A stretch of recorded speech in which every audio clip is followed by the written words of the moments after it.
Hey everyone, Jason from Iron Fence Shop with a quick answer to a common question we get all the time. Today's question is, how wide should my driveway gate be? Now there are two items to consider when choosing the width of your driveway gate. First is pretty straightforward and simple, and that's how wide is your driveway? A 12-foot wide driveway does not necessarily mean a 12-foot wide gate. Posts too close to the driveway could have you digging holes under the driveway. Not only is this difficult, but can lead to settling and cracking of the driveway. Let's take a look at my little prop here to illustrate what I mean. All right, if we look at my little prop here, what we have is this brick is going to be your driveway surface, this guy's your driveway gate post, and this white circle here denotes your underground foundation of concrete that's holding your post in the ground. Now, if we have a driveway gate that is too tight to the driveway, what happens is above ground, you're great. Your post is off the side of the driveway. But underground, part of your post hole has to get dug under the driveway. Not only is that tough to do, but it can also lead to cracking of your driveway surface when it settles and cracks.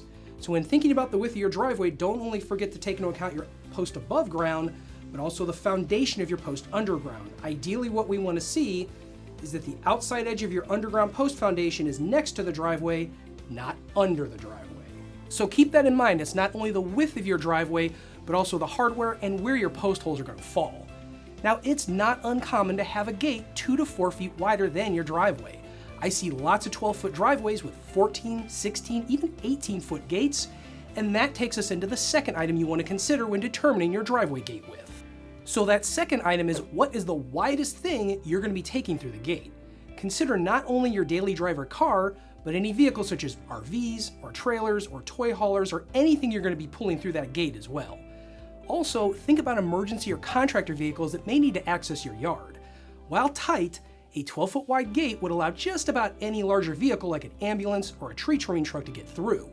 If you'd like a better visual idea on the different gate sizes and how they look compared to a full-size pickup truck, check out the link in the description below that'll give you an idea of what those gates look like in a video we did going through all our common gate sizes.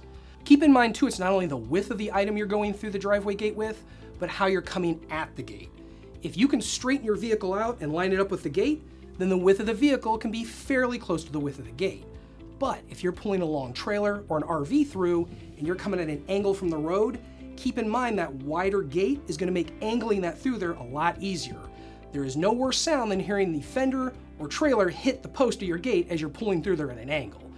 I always tell folks that no one ever regrets getting a wider gate, but plenty of folks have regretted getting too narrow of a gate.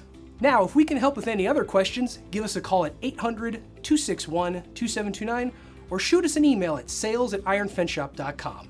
We look forward to helping you with your project.